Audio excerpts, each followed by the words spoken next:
Today's WNEM TV5 Evening Extra is brought to you by the Law Office of Carol Thomas. A troubling health trend across Michigan. Flu activity is up, but vaccinations are down among adults and children. A doctor tells TV5's James Felton flu is not always mild for children. Here's more on what health leaders are seeing on the ground. When we look statewide at, the number of folks who are getting the flu vaccine this year, that number's gone down every year since 2020. Dr. Natasha Bagdasarian, Chief Medical Executive for the Michigan Department of Health and Human Services, tells us there are a lot of people in the state who still need to get their flu shot. Only 24% of the Michigan population has received their flu vaccine. And if we look at the little ones, if we look at little kids, it's much lower than that. So it's lower than 18% if we look at those pediatric data. According to the MDHHS, this flu season, the state has recorded 2,110 flu-related hospitalizations. 306 of the hospitalizations were children age 4 and under. The flu is not a mild illness for many children. Every year, children become seriously ill from flu complications that really could have been prevented by vaccination. Some of these children require intensive care, and many children and adolescents who die from the flu were not vaccinated. So far this flu season, there have been 0 pediatric deaths caused by the flu in Michigan. But Dr. Arthi Raheja, a board-certified pediatrician and clinical assistant professor of pediatrics at Michigan Medicine, says it could be just a matter of time before that changes. We had 14 children that unfortunately passed away in our state from influenza last year, which was a record. And I'm really concerned with the intensity of this flu season and low vaccine rates that number may go up. She's quick to point out that we haven't made it to the peak of flu season yet, so there's still time to get your flu shot. Vaccination is really the most powerful tool we had to prevent severe illness, hospitalization, and death from the flu. It's not too late at all to get vaccinated to protect your family. For more information on vaccines, go to the Wednesday Hot Link section on our website, WNEM.com. And coming up later in the show, hear what these doctors had to say about what it could take to improve these low vaccination rates in Michigan. Still unfolding, the sentencing date for Mike Bacigalupo, the former director of Bay City State Theater, has been delayed. He was set to appear in court January 29th. The new sentencing date is now February 23rd. Bacigalupo pleaded guilty to wire fraud and a scheme that sent the theater into bankruptcy. The claims revolved around 2 large loans he secured for the theater, money that was instead spent on a project in nearby Winona Park. And the fog has improved, at least for now, across mid-Michigan. However, we do expect as we go through tonight that some of that will reappear, and still think there could be some pockets of that fog that could be locally dense. But right now, things are in good shape, so we hope it stays that way for at least a while. Later on this evening, that's when we'll start to see things change once again, before eventually things will start to get better on a more consistent basis once we get to Thursday afternoon. A look outside at downtown Saginaw shows the streets are still wet. A lot of the snow in the event park is now history. Another day above freezing, and our snowpack fading away gradually, and most of it will be gone by Friday. Your first alert pinpoint Doppler radar is dry, so we have been able to get a break today with that. But it does appear we're still pretty cloudy. Our temperatures around the region tonight, middle to upper 30s. It looks like we've got a few areas that are just slightly cooler to the north. Our winds are starting to turn to more of a southerly direction, southwesterly for the moment. Those are between 5 and 10. They will be a little bit more excited by tomorrow night, which should also help us get rid of some of that fog that may be around early Thursday. As far as your forecast goes, the next 12 hours will still be around the freezing mark later tonight, so be careful on the roads tomorrow morning, especially those back roads. The rest of your forecast coming up in a bit. Thank you, Chris. Across Michigan, legislation signed into law to enhance research and protect the Great Lakes. Senator Gary Peters' bill reauthorizes funding for the U.S. Geological Survey's Great Lakes Science Center for another 5 years. Research includes surveys of both native and invasive species. Peters says the bipartisan bill is in response to previous attempts to drastically reduce staffing at the Great Lakes Science Center, headquartered in Ann Arbor.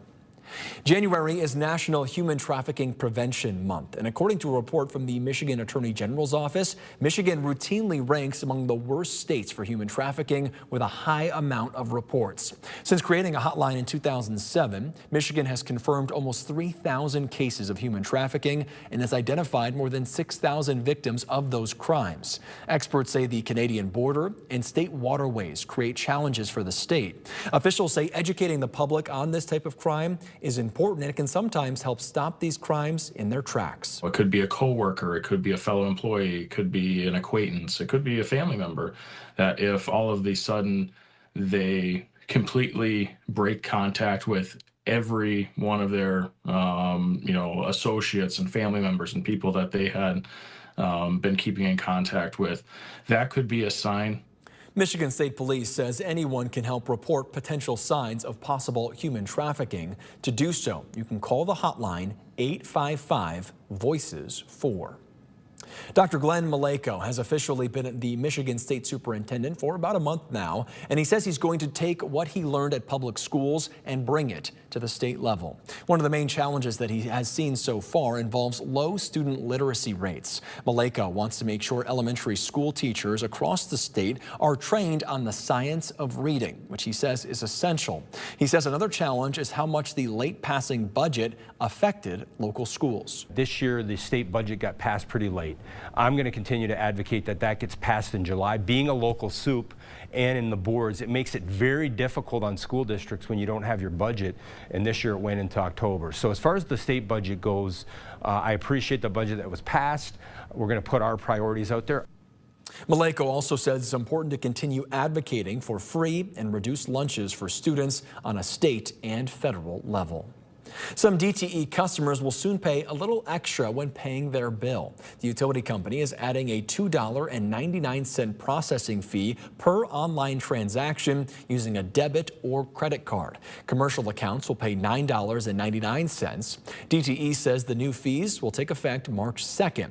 To pay without the fees, you will need to mail a check or money order. You can also set up auto pay directly from a bank account or pay at a kiosk, but the machines will no longer accept credit or debit cards as of January 26th. DTE says the changes are due to third-party payment processor fees. The Michigan Lottery has contributed more than $1 billion to the Michigan School Aid Fund for the 7th straight year. Governor Gretchen Whitmer says it brings the lottery's total support for Michigan public schools to more than $30 billion since the lottery began back in 1972. The School Aid Fund is the primary state funding source for K-12 public education, distributing billions annually to traditional public and charter schools for operations, special ed, at-risk students, early learning, and much more. New details as the search continues to find the person who is responsible for dumping 2 dogs at a Genesee County pond and leaving them for dead this past October. The pups were initially rescued, but unfortunately one had to be euthanized due to their condition, while the other is still recovering. Now, as TV5's Zane Omer reports, Genesee County Animal Care and Control are upping their efforts to find who did it. She's in a sanctuary and she's doing amazing. She's spoiled and very loved, very well taken care of. She's put on a lot of healthy weight, which has been awesome to see. Genesee County Animal Control giving an update on Star, the dog who, along with her brother Ringo, was found abandoned in a pond at the Flint Golf Club last October. Ringo had to be euthanized due to his severe injuries, and while Star is on a positive path recovering, the person responsible for dumping them still hasn't been tracked down. I think sometimes people feel uncomfortable speaking up, whether it's they're nervous maybe of some kind of consequence happening to them, or they feel, somebody else will. A lot of people think like, oh man, I saw the situation and someone else will get it. Someone else will report it, but you never know. I mean, you could truly just be in the right place at the right time. Maybe somebody else isn't going to see what you saw. That's why the pair of pups were the spotlight of a billboard campaign in partnership with Crime Stoppers of Flint and Genesee County. The words, "Speak for those who can't," loud and clear for drivers on North Dort Highway in Flint. We have never really been able to do a billboard, something to that level before, so I was really excited vaccinated. Everybody was ecstatic about it. Genesee County Animal Control Social Media Coordinator Hannah Peterson says neglect cases are too common in our community. We've seen animals come in with gunshot wounds, starved to the point where they're literally skin and bones, abused, neglected, lived on a chain their whole life, even lack of, vaccinations. If, someone's had a dog for years and they've never once taken it to the vet, that's neglect. And there are signs neighbors can look out for that can save a life. Hear a dog that's barking maybe constantly, and you look and you see it's outside and it doesn't have proper shelter and it doesn't have, food bowls or water bowls or anything like that. Just keeping an eye on situations like that, especially this time of year with the harsh weather. And it's important to be that voice. Ringo and Star are the proof. It definitely gained a lot of attention when it came to light and when, it was more prevalent, but I would love for that to just really stay with people, really feel that desire to make a difference and step up, speak out. Anyone with information on Ringo and Star or any neglect case is urged to contact Crime Stoppers. A reminder, all tips reported are anonymous. Reporting in Flint, Zane Omer, WNEM TV5. Crime Stoppers says it received 32 anonymous tips related to animal cruelty last year, and each tip requires careful review and coordination with law enforcement and partner agencies. More local news. Several Mid-Michigan organizations awarded for programs that keep kids learning outside of the classroom. The State Department of Lifelong Education Advancement and Potential awarding out-of-school time grants worth $73 million.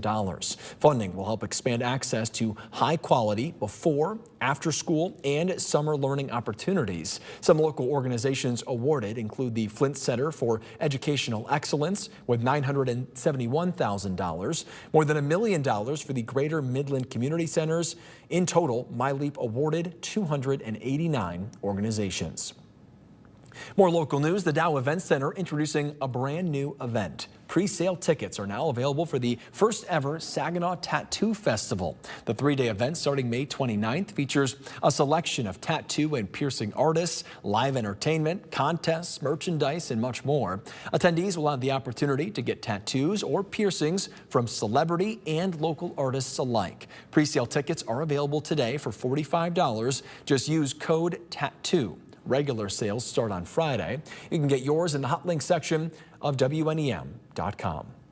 Money is up for grabs for local entrepreneurs. Applications are now open for the Business by the Bay Pitch Competition. The program calls on entrepreneurs to showcase their business ideas in Bay County for a chance to win a $5,000 top prize. Existing businesses must be less than 2 years old with less than $1 million in annual sales. The live pitch event is September 16th at John Glenn High School. Applications are due March 4th. For more information and to sign up, head to the hot link section of WNEM.com. A school building fenced off with a danger sign. Coming up, we'll show you the roof collapse at Bendel Middle School and the relief that no one was hurt. Plus, Michigan doctors are calling on parents to take action as flu cases skyrocket. How they hope to get more children immunized.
No school today for students at Bendel Middle School in Burton as an investigation is underway into the cause of a roof collapse. Burton Fire Chief Kirk Wilkinson says crews were called to the high school shortly after 5 last night. While nothing was visible from the outside, when he went in to check the roof, it had fallen into the wrestling room, which is connected to the gym. Wilkinson says no one was in the area of the collapse and no one was hurt. The building was then evacuated and secured out of a concern of a further collapse and cracks in the exterior walls. Consumers Energy shut off electricity and gas out of an abundance of caution. While the cause of the collapse is under investigation, Wilkinson says drain issues may have contributed as there were about 6 inches of hard ice with snow on the roof last night. The chief says as long as there's snow on the roof, there is concern. Part of the roof collapse, so you can't just jump up there and get the snow and ice off the rest of the roof. It wouldn't be smart. One edge of the roof fell down to the floor. The other edge of the roof is still up at the top of the wall. So there's a force pushing out on that one exterior wall. So yes, we're concerned that that wall could fall, or a portion of one or more walls could fall. Burton's DPW director has tagged the building as unoccupiable in the meantime. According to the district superintendent, classes at Bendel Middle School are canceled for at least the next week, displacing about 260 students in 6th through 8th grade. The superintendent says the middle school was built in the 1950s. The area that collapsed, part of an addition in 1978. When asked if they'll have to look for potential other spaces if the issue isn't resolved by then, we've thrown some thoughts around on that because you have to be ready, you know, and you got to be ready for that. I am hoping that that is not what comes to it, but of course, yes, we've talked about what that could potentially look like, but nothing is set in stone.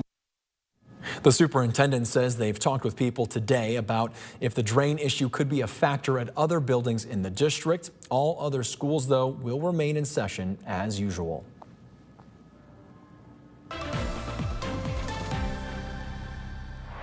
A look outside tonight at I-75, our Vehicle City Harley-Davidson camera. It seems like everything would be moving as you would expect, and certainly not as foggy as it has been over the last 24 hours. We will take that, but I will tell you that it is possible we see fog return at least at some point tonight, and it looks like that could be around for the morning commute tomorrow. Some of it could be locally dense. We're melting snow. We are adding more moisture to the atmosphere by doing that. We are cooling down later tonight, and we also have winds that are relatively light. That's usually a pretty good mix for it, but we will take as many hours without fog as we can, considering the last 24 hours or even longer in some cases. And then once we get into Thursday afternoon, I think you'll see a much different scene, and that will likely continue into our Friday as well. So once the fog moves out, I think we're done with it for at least a while. Your first alert pinpoint Doppler radar tonight is dry. We do expect traffic flow to be a little bit better this evening. Everything seems like it's moving at a pretty good pace around the Tri-Cities, the Thumb, and some of our central regions. Our southern zones also not seeing as many slowdowns tonight. Our northern counties, we are at least somewhat skeptical on the traffic flow because it looked like this last night, mainly on the main roads, but this does not account for side streets and back roads. So I would still be careful in this area just to be on the safe side with any icy spots, especially dirt roads and gravel roads. Your sky tracker shows that we've got plenty of cloud cover overhead. It seems like it's been a while since we've seen the sun. We will have a chance tomorrow. As we go through tonight, we'll likely see mostly cloudy skies or overcast conditions linger. And then, of course, we'll have some fog to deal with, too. But you'll notice we're starting to see the sun come out in some areas by tomorrow morning. That may last through about lunchtime or early afternoon. Even a few peaks of the sun still seem possible by 3 o'clock. But we cloud back up. That's ahead of our next rain chance.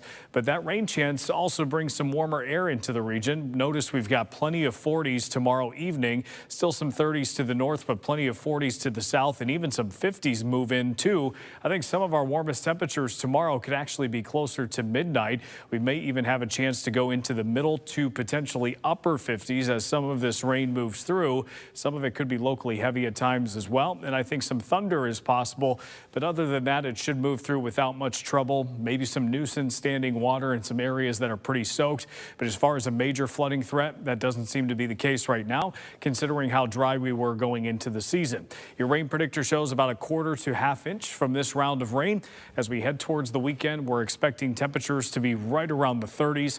A rain and snow system comes through on Saturday, which does seem to be trending a little bit more towards snow. We have scattered snow showers throughout Sunday.